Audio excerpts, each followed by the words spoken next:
আসসালামু আলাইকুম ওরহমতুল্লাহি ওবরাকাতুহ। বিসমিল্লাহ আলহামদুলিল্লাহ ওয়াসসালাতু ওয়াসসালামু আলা রাসূলিল্লাহ ওয়া বা'দ। হজ অনেকেই করে থাকেন, কিন্তু প্রশ্ন হলো কবুল হয় কয়জনের হজ? কবুল করার একচ্ছত্র মালিকানা আল্লাহ সুবহানাহু ওয়া তাআলার হাতে, এটা আমরা বিশ্বাস করি। তবে কাদের হজ কবুল হয়েছে এই ব্যাপারে উলামায়ে কেরাম বাহ্যিক কিছু নিদর্শনের কথা স্পষ্ট করে কোরআন সুন্নাহর আদলে তুলে ধরেছেন। এর মধ্যে সবচেয়ে বড় আলামত হলো হজের পর সম্মানিত হাজি সামর্থ্য থাকা সত্ত্বেও আর কোনো গুনাহ তিনি করেন না, বরং কথা, কাজ, আমল, আখলাক ইত্যাদি যাবতীয় বিষয়ে আল্লাহ সুবহানাহু ওয়া তাআলার বিধান ও তার রাসূলের সুন্নাহ মোতাবেক চলতে চেষ্টা করে থাকেন। এক কথায় দিন পালন ও নীতি নৈতিকতার দিক থেকে তিনি সকল কাজে থাকেন অগ্রগামী। কারণ হজ করা বড় কথা নয়, হজটা ধরে রাখতে পারাই মূল সফলতা ও সার্থকতা। আজকের বিষয় হজ পরবর্তী হাজিদের করণীয়। সুপ্রিয় দর্শক শ্রোতা, কাছে এবং দূরে যে যেখানে আছেন সবাইকে স্বাগত জানাচ্ছি যমুনা টেলিভিশনের নিয়মিত আয়োজন in the name of Allah with BRB cables অনুষ্ঠানে। আপনাদের সাথে আছি আমি মোহাম্মদ হিদায়াতুল্লাহ। অনুষ্ঠানটি টিভি সেটের পাশাপাশি যমুনা টেলিভিশনের ফেসবুক পেজে সম্প্রচারিত হচ্ছে। দর্শক, আপনারাও যোগ দিতে পারেন আমাদের সাথে এই অনুষ্ঠানে। সরাসরি ফোন করুন 0298240552 এই নাম্বারে। অতিথি হিসেবে আমাদের সাথে যুক্ত হবেন কিছুক্ষণের মধ্যে ইনশাআল্লাহ তাআলা ফদিলাতুল উস্তাদ শেখ আহমদুল্লাহ হাফেজাহুল্লাহ, honourable chairman As Sunnah foundation, Dhaka. প্রিয় দর্শক শ্রোতা, যতক্ষণে আমরা আমাদের প্রিয় শেখকে যুক্ত করে নিতে পারছি ততক্ষণে আমরা কিছু কথা আপনাদের সমীপে পেশ করতে চাই। শুরুতেই আমরা দোয়া করতে চাই রব্বে করিমের কাছে। এই বছর যারা আরাফার ময়দানে পাড়ি জমিয়েছেন, রব্বে করিম তাদের বলা সবটুকুন দোয়াকে কবুল করে নিন, তাদের সব গুনাহ খাতা ক্ষমা করে দিন। তারা যাদের পক্ষে আল্লাহ তাআলার কাছে ক্ষমা প্রার্থনা করেছেন তাদেরকে আল্লাহ তাআলা বেগুনাহ মাসুম হিসেবে এবং তার একান্ত প্রিয় ভাজন বান্দা হিসেবে কবুলের মঞ্জুর করে নিক। তাছাড়া আল্লাহ সুবহানাহু ওয়া তাআলা এই বছর কৃত সবার হজকে হজ্জে মাবরুর তথা ত্রুটি মুক্ত কবুলযোগ্য হজ হিসেবে কবুলের মঞ্জুর করে নেন। একজন হাজি যখন সৌদি আরব থেকে সর্বশেষ তিনি ফিরে আসেন, তখন একটি সুন্দর শিক্ষা নিয়ে সেখান থেকে ফিরে আসেন। পুরোটি সফর জুড়ে তিনি এক আল্লাহর একত্ববাদের ঘোষণা দিয়েছেন তালবিয়ার মাধ্যমে, লাব্বাইক আল্লাহুম্মা লাব্বাইক লাব্বাইকা লা শারীকা লাকা লাব্বাইক ইন্নাল হামদা ওয়ান নি'মাতা লাকা ওয়াল মুলক লা শারীকা লাক। তিনি তার পুরো সফর জুড়ে আল্লাহ ছাড়া অন্য কারোর সাথেই তিনি অ্যাসোসিয়েট করেননি। তিনি আল্লাহ ছাড়া অন্য কারো বন্দেগী কিংবা গোলামি তিনি দাসত্ব বরণ করে নেননি। কেবল এক আল্লাহ সুবহানাহু ওয়া তাআলাকে জীবিকাদাতা, জীবনদাতা, বিধানদাতা, রিজিকদাতা, সর্বোপরি আল্লাহ তাআলার একত্ববাদের ঘোষণা তিনি সর্বত্র দিয়েছেন। এই একত্ববাদের ঘোষণা তার শুরু হয়েছে ইহরামের নিয়ত করা থেকে শুরু করে একেবারে তিনি আরাফার ময়দান, মুজদালেফা, মিনা যেখানে গিয়েছেন সেখানে সেই ঘোষণা দিয়েছেন আল্লাহ সুবহানাহু ওয়া তাআলা। অতএব একজন ঈমানদারের সর্বতোকরণে চেষ্টা করা দরকার। যে হাজী সাহেব দেশে ফিরে আসছেন সেই হাজী সাহেবের উচিত হলো আল্লাহ তাআলার এই একত্ববাদের ঘোষণাকে আরও বুলন্দ করা এবং সেখান থেকে অর্জিত যে শিক্ষা তিনি পেয়েছেন সেই শিক্ষা বাস্তবিক জীবনে রূপদান করা। একজন হাজী সাহেব হজ থেকে ফিরে আসার পর তার জীবন আরও সুন্দর হওয়া চাই। রাসূল করিম সাল্লাল্লাহু আলাইহি ওয়াসাল্লাম বলেছেন, আল হাজ্জুল মাবরুরু লাইসা লাহুল জাযাউ ইল্লাল জান্নাহ। হজ্জে মাবরুরের প্রতিদান জান্নাত ছাড়া আর কিছুই না। অতএব যে ব্যক্তি জান্নাতের পথের পথিক, তিনি কিভাবে তার বাকি জীবন কাটাবেন এই বিষয়ে ইনশাআল্লাহ তাআলা এক এক করে আমরা আমাদের প্রিয় আমন্ত্রিত মেহমানের কাছ থেকে শুনব। যুক্ত করে নিচ্ছি আমাদের আজকের আমন্ত্রিত অতিথিকে, ফদিলাতুল উস্তাদ শেখ আহমদুল্লাহ হাফেজাহুল্লাহ। আসসালামু আলাইকুম ওয়া রাহমাতুল্লাহ। ওয়ালাইকুম আসসালাম ওয়া রাহমাতুল্লাহ। আহলান ওয়া সাহলান শেখ। আলহামদুলিল্লাহ, আমরা খুবই আনন্দিত। আপনিও হজ থেকে মাত্র ফিরে এসেছেন এবং আপনার কাছ থেকে আমরা একজন হাজী সাহেব যিনি হজ শেষ করে সদ্য দেশে ফিরে আসছেন কিংবা আসতে চলেছেন, তারা কিভাবে তাদের বাকি জীবন কাটাবেন, তাদের করণীয় বর্জনীয় দিকগুলি নিয়ে আমরা আপনার কাছ থেকে শুরুতে শুনতে চাইব, প্লিজ। ধন্যবাদ আপনাকে। আলহামদুলিল্লাহ, ওয়াসসালাতু ওয়াসসালামু আলা রাসূলিল্লাহ বাদ। হজ করে তারা দেশে ফিরে এসেছেন অথবা দেশে ফিরে আসার অপেক্ষমান আছেন, সে সমস্ত আল্লাহর ঘরের মেহমানবৃন্দ, সে সমস্ত হাজীদের সবচেয়ে বড় এবং প্রধান করণীয় হলো হজ করতে গিয়ে যে সমস্ত ভুল ত্রুটিগুলো হয়েছে সেগুলোর জন্য আল্লাহ তাআলার কাছে ক্ষমা চাওয়া, তওবা করা, ইস্তেগফার করা, এবং পরবর্তীতে আল্লাহ তাআলা কখনো হজের তৌফিক দিলে, উমরার তৌফিক দিলে যেন একই ভুলের রিপিট না হয় সেজন্য যত্নশীল হওয়া এখন থেকেই। বিশেষ করে প্রত্যেকটি নেকামল পরেই একজন ইমানদার নেকামল সম্পাদন করে শেষ করার পর, সমাপ্ত করার পর তিনি তার যোগ বিয়োগ করার একটা সুযোগ তৈরি হয় যে আমি আসলে এই ভালো কাজ করতে গিয়ে আবার কোনো ভুল করেছি কিনা, করলে সেগুলো কি কি হতে পারে। বিশেষ করে একটি মাবরুর হজ, একটি ভালো হজের জন্য কারোর সাথে ঝগড়া বিতণ্ডা না করে শান্তিপূর্ণভাবে মানুষের কল্যাণকামী হয়ে কারোর কষ্ট না দেওয়া, সবার উপকার করার চেষ্টা করা এবং নিজেকে সব ধরনের নিষিদ্ধ বিষয়াশয় থেকে নিবৃত রাখা, এই বিষয়গুলো খেয়াল করা একজন হাজী সাহেবের জন্য খুবই গুরুত্বপূর্ণ। কিন্তু আমরা মানুষ দিন শেষে আমাদের অনেক ভুল ত্রুটি হয়। সেজন্য হজ শেষে আমরা দেশে ফিরে আসছি অথবা মক্কা মদিনায় অবস্থান করছি, দেশে ফিরে আসার অপেক্ষায় আছি, আমাদের এই মুহূর্তের প্রধান করণীয় হলো আল্লাহর কাছে সেই সমস্ত ভুল ত্রুটির জন্য ইস্তেগফার, তওবা করে যেগুলো আমাদের অজান্তে কিংবা জ্ঞাতসারে হয়ে গেছে। আমরা জানি আল্লাহ নবী ইব্রাহিম আলাইহিস সালাম যখন বাইতুল্লাহ নির্মাণ করেছেন তার ছেলে ইসমাঈল আলাইহিস সালামকে সাথে নিয়ে, তখন তিনি আল্লাহ তাআলার কাছে এই দোয়া করেছেন, ওয়াতুব আলাইনা, আল্লাহ আপনি আমাদের ভুল ত্রুটি মাফ করুন, আমাদের তওবা কবুল করে নিন। কারণ ভালো কাজ করতে গিয়ে ভুল হতে পারে। আমরা ৫ ওয়াক্ত নামাজের পর সালাম ফিরিয়ে বলি আস্তাগফিরুল্লাহ, আস্তাগফিরুল্লাহ, আস্তাগফিরুল্লাহ, আল্লাহ আপনার কাছে ক্ষমা প্রার্থনা করছি। মানে আমি নামাজ পড়তে গিয়ে কোনো ভুল ত্রুটি করে থাকি, নিশ্চয়ই নামাজের যে হক ছিল সেটা যথাযথভাবে আদায় করা পরিপূর্ণভাবে আমার পক্ষে সম্ভব হয়নি, অতএব আমি সেগুলোর জন্য আপনার কাছে ক্ষমা চাই। এটা ইমানদারের একটা চেতনা যে কোনো ভালো কাজ করার পর তার ভিতরে অহংকার কাজ করবে না, বরং বিনয় কাজ করবে। যখন তিনি তার ভালো কাজের মধ্যে ভুল ত্রুটিগুলোর কথা চিন্তা করবেন তখন তার ভিতরে আর অহমিকাটা আসবে না, সমাজ সুন্দর হবে, আমরা নিজেরা সুন্দরের পথে পরিচালিত হব।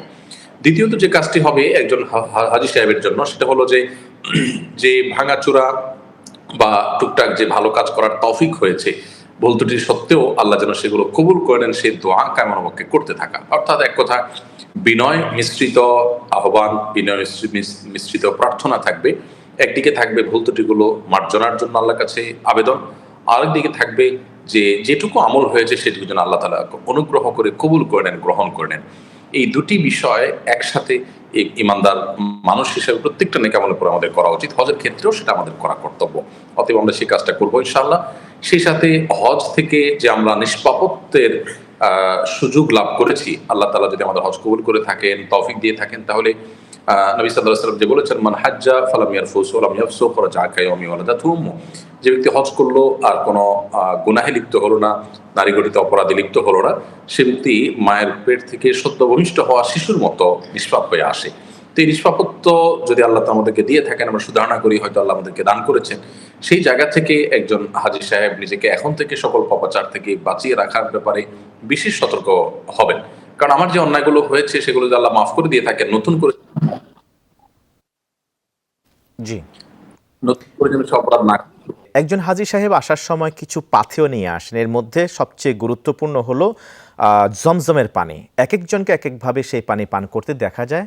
শরীয়ী দৃষ্টিভঙ্গিতে এই পানি পানের বিধানটা একটু যদি বলতেন প্লিজ। ধন্যবাদ আপনাকে। জমজমের পানি পানের বিশেষ কোনো নিয়ম আছে কিনা, আদব আছে কিনা আমরা অনেকে জানতে চাই, এবং হজের পরে এই প্রশ্নটি খুব বেশি প্রাসঙ্গিক প্রশ্ন থাকে। যেহেতু পৃথিবীর অন্য 10টি পানির চাইতে জমজমের পানি বিশেষ স্বতন্ত্র এবং বিশেষ বৈশিষ্ট্যমণ্ডিত, এই জন্য এই পানি পানের ক্ষেত্রে দু একটি আদব আছে এবং সুন্নাহর আলোকে, সাহাবা ইকরামের আমলের আলোকে। জমজমের পানি অন্য 10টি সাধারণ পানি থেকে যে ভিন্ন এবং স্বতন্ত্র, এটির প্রধান কারণ হলো এই পানিটা অলৌকিকভাবে আল্লাহ তাআলা দিয়েছেন। এটি আল্লাহ নবী ইব্রাহিম আলাইহিস সালাম এবং আল্লাহ নবী ইসমাঈল আলাইহিস সালামের শৈশবের অলৌকিকত্ব, মুআজিজা বলতে পারি।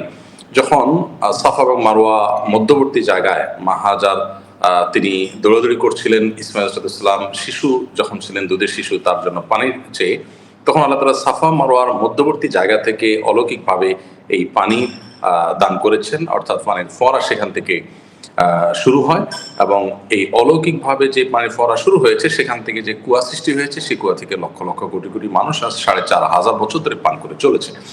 তো এই পানির স্বাদও ব্যতিক্রম, অন্য কোনো পানির সাথে স্বাদ মিলে না, যারা পান করেন তারা জানেন। আর সেই সাথে নবী করিম সাল্লাল্লাহু আলাইহি ওয়াসাল্লাম পানির ফজিলত সম্পর্কে বলতে গিয়ে বলেছেন যে মা ও জামজামা তুআমু তুআমিন ওয়া শিফাউন সুকুমিন, অর্থাৎ জমজমের পানি এটা যেরকম পানীয়র কাজ দেয়, ঠিক খাদ্যের কাজও দেয়, ক্ষুধা নিবারণের কাজ কিছুটা দেয়। আমরা যারা মক্কা মদিনায় গিয়েছি আমরা জানি যে সারাদিন রোজা রেখেও শুধু খেজুর এবং জমজম পানি খেয়েই কিন্তু পরিপূর্ণ আপনার খাদ্যের যে এনার্জি সেটা ফিল হয় এবং অনুভব হয়। যাই হোক, সেই সাথে তিনি বলেছেন অশেফা ও সকমিন, এবং রোগী এবং অসুস্থ ব্যক্তি যারা, তাদের জন্য শেফা এবং আরোগ্য লাভের উপাদান এবং উপকরণ আল্লাহ তাআলা পানিতে রেখেছেন।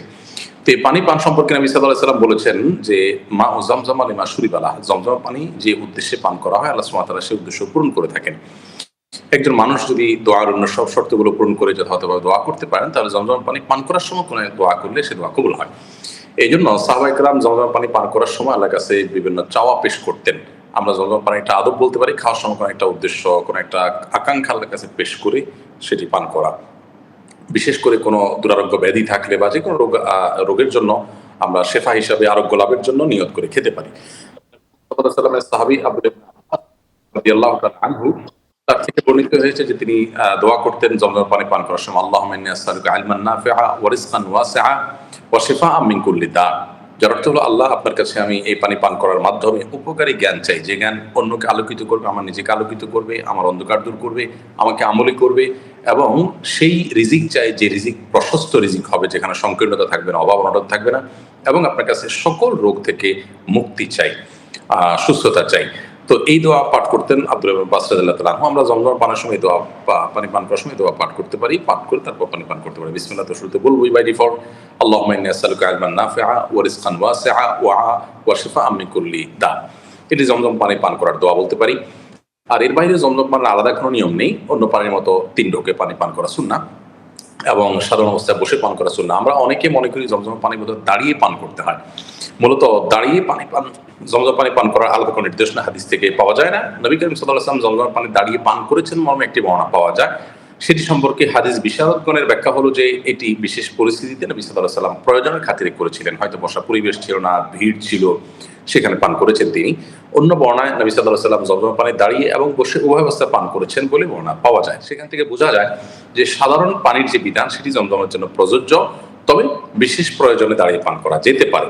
নবী করিম সাল্লাল্লাহু আলাইহি ওয়াসাল্লাম কিংবা খুলাফায়ে রাশিদিন বা সাহাবীদের কারোর কাছ থেকে এমন কোন আমল পাওয়া যায় না যে জমজমের পানি তারা হাতে নিয়ে বসা থেকে দাঁড়িয়ে পান করেছেন। আমাদের সমাজে অনেকে দেখা যায় জমজম পানি দিলে বসা অবস্থা থাকলে তিনি দাঁড়িয়ে যান পান করার জন্য। তো এটি সুন্নাহর খেলাফ একেবারেই। বরং প্রয়োজনের খাতিরে দাঁড়িয়ে পান করা যায়, আর সাধারণ অবস্থায় আমরা বসেই পান করব এবং দোয়া করব পানি পান করার সময়। এটি হলো জমজম পানি পানের আদব বা সুন্নাহ বলতে পারি, নিয়ম বলতে পারি। এর বাইরে আর বিশেষ কোনো নিয়ম জমজম পানির জন্য নেই। অনেকেই জমজম পানি সংমিশ্রণ করে পান করেন বা কাউকে দেওয়ার সময় সংমিশ্রণ করে দেন। সেক্ষেত্রে যতটুকু পানি ছিল মূল পানি, ততটুকুর যে উপকারিতা সেটাই লাভ হবে। সংমিশ্রিত যে পানিটা সেটা আসলে সংমিশ্রণে বিশেষ কোনো উপকারিতা থাকবে না, যেহেতু সেটা জমজম নয়। অজমজম যেহেতু, সেখানে সেটা উপকারিতা থাকবে না। তো জমজম পানি আমরা বিশেষ করে রোগীদেরকে শেফা নিয়ত করে খাওয়াতে পারি। এর উপকারিতা ইতিমধ্যে নানাভাবে আলহামদুলিল্লাহ অনেকে পেয়েছেন, এবং সবচেয়ে বড় কথা হাদিসে এটি বলা হয়েছে। অতএব একজন ইমানদার হিসেবে তার প্রতি সুদৃঢ় বিশ্বাস আমাদের থাকবে। ধন্যবাদ জানাচ্ছি আপনাকে খুবই গুরুত্বপূর্ণ কিছু তথ্য তুলে ধরবার জন্য। আমরা এই পর্যায়ে শেখ একজন দর্শক আমাদের সাথে যুক্ত আছেন, আমরা দর্শককে যুক্ত করে নিচ্ছি। সালামু আলাইকুম রহমতুল্লাহ। দর্শক কোন বিষয়ে জানতে চান, অল্প কথায় স্পষ্ট করে বলুন প্লিজ। গণপূর্ত মন্ত্রণালয়ের একজন স্টাফ, তা আমি দেখি আমার অনেক স্টাফরা সুদের ব্যবসা করে। এরা সারা মাসে মানুষের কাছ থেকে পুরো বেতনটাও সুদে নিয়ে যায়। তারপরে এরা আবার হজ করে, প্রতি বছরে যায় যে হজ করে, এবং সব খারাপ যত কাজ আছে নারী থেকে শুরু করে ওরা সব কাজ করে। আবার হজ করে করে আসে, আবার মানুষকে দেখি ভালো কথা শোনায়। আমার সবচেয়ে বেশি কষ্ট লাগে এটা যে সারা মাস ইনকাম করে সুদ হিসাবে লাভের টাকাটা রেখে দেয়। এমনও পরিবার আছে তারা বাসা বাড়িতেও কাজ করে ছেলে মেয়েরে ভাত দিতে পারে না। এটা এদের ক্ষেত্রে কেমন কি, আসলে খুব আফসোস হয়, এটা একটু জানতে চাই। খুবই সুন্দর প্রশ্ন করার জন্য আপনাকে ধন্যবাদ জানাচ্ছি। উত্তর জানতে আপনি প্রিয় অনুষ্ঠানের সাথে থাকুন। ইনশাআল্লাহ তাআলা আমাদের বিজ্ঞ আলোচক আপনার এই প্রশ্নের কোরআন সুন্নাহ অনুযায়ী জবাব দেবেন ইনশাআল্লাহ। বিরতির আগে আমাদের একজন দর্শক গণপূর্ত মন্ত্রণালয় থেকে যুক্ত হয়ে জানতে চেয়েছেন যে ওনার খুবই আফসোস হয়, অনেকে দেখা যায় প্রতি মাসেই তারা সুদে এবং ঘুষে টাকা পয়সা কামাই করে থাকেন, প্রতি বছর আবার হজে গিয়ে থাকেন, মানুষকে অশালীন ভাষায় গালমন্দ করে থাকেন, দুর্ব্যবহার করে থাকেন, সম্পদ নষ্ট করেন, এরপরেও প্রতি বছর গিয়ে হজ করে আসেন। এখন কথা হলো, আপনি বলেছিলেন আলোচনার ফাঁকে যে হজ করে আসলে সদ্য ভূমিষ্ঠ সন্তানের মতো হয়ে যায়। এইরকম পাপীরা, আসামিরাও কি আসলে হজ করার পর সদ্য ভূমিষ্ঠ সন্তানের মতো নিষ্পাপ হয় কিনা, কি বলবেন? ধন্যবাদ আপনাকে। খুবই গুরুত্বপূর্ণ এবং আজকের বিশেষ সংশ্লিষ্ট প্রশ্ন। একটু পরিষ্কার করেই বলতে চাই যে যারা প্রতি মাসে মাসে উমরা যান, ঘন ঘন হজে যান, অথচ তারা মানুষের অধিকার ক্ষুণ্ণ করছেন, মানুষের প্রতি জুলুম করছেন, মানুষকে কষ্ট দিচ্ছেন, কারোর হক মেরে খাচ্ছেন, কেউ হয়তো মুখ খারাপ করার অভ্যাস আছে।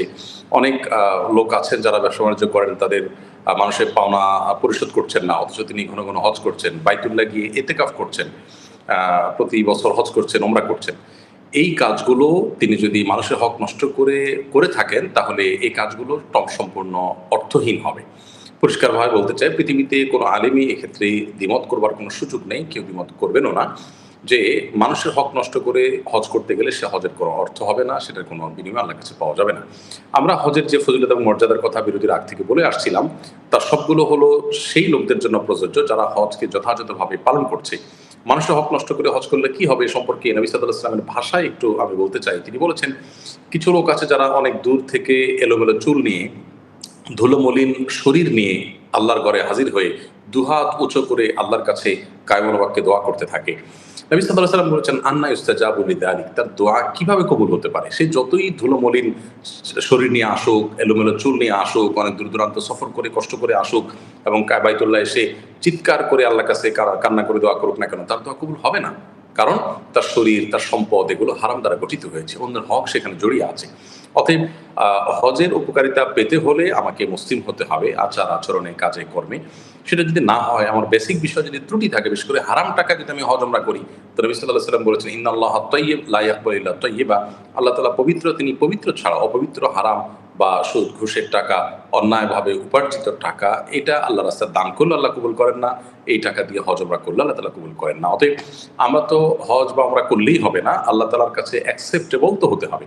যে সমস্ত ভাইরা হজ করছেন, পাশাপাশি সেই সমস্ত অপরাধে লিপ্ত থাকছেন, তাদের এই হজ তাদের আল্লাহর কাছ থেকে নাজাত এনে দিবে না। তাদের উচিত পরিপূর্ণভাবে তওবা করা সব দিক থেকে।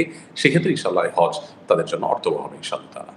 অনেক অনেক ধন্যবাদ জানাচ্ছি শেখ আপনাকে খুবই গুরুত্বপূর্ণ পরামর্শ দেওয়ার জন্য এবং দারুণ এই বিষয়টি কোরআন এবং সুন্নাহর আলোকে ক্লিয়ার করার জন্য। জাযাকুমুল্লাহ খাইরান। আল্লাহ সুবহানাহু ওয়া তাআলা যাদের হজ পালন করার তৌফিক দান করেছেন, তারা কতই না সৌভাগ্যবান। তারা বাইতুল্লাহ শরীফ স্বচক্ষে দেখেছেন, তাওয়াফ করেছেন, সাই করেছেন, মিনায় প্রতীকী ইবলিসকে পাথর মেরেছেন, মুজদালিফায় খালি আকাশের নিচে রাত্রি যাপন করেছেন, আরাফায় রবের দরবারে রোনাজারি করেছেন, নবীজির রওজায় সশরীরে উপস্থিত হয়েছেন, দুরুদ ও সালাম পেশ করেছেন। তাদের তো এই প্রেরণা নিশ্চয়ই জাগ্রত হয়েছে যে আগামী জীবনের সকল ক্ষেত্রে আল্লাহর বিধান মানবেন, কোনো অবস্থাতে সুন্নাহ পরিপন্থী কোনো কাজ ছেড়ে দেবেন না, কোনো কাজ করবেন না, যত কষ্টই হোক না কেন। এক কথায় কোনো কাজে কোনো অবস্থাতেই আল্লাহ তাঁর রাসূলকে তিনি কষ্ট দিবেন না। হজ ফেরত সম্মানিত হাজিদের করণীয় আজকের উপস্থাপিত আলোচনার মতোই হোক, এই প্রত্যাশায় প্রিয় দর্শক শ্রোতা, in the name of Allah with BRB কেবলসের আগামী পর্ব দেখার উদাত্ত আহ্বান জানিয়ে আজকের মতো এখানে শেষ করছি। সুবহানাকাল্লাহুম্মা ওয়া বিহামদিকা আশহাদু আল্লা ইলাহা ইল্লা আনত, আস্তাগফিরুকা ওয়া আতুবু ইলাইক। ওয়াসসালামু আলাইকুম ওয়া রাহমাতুল্লাহি ওয়া বারাকাতুহু।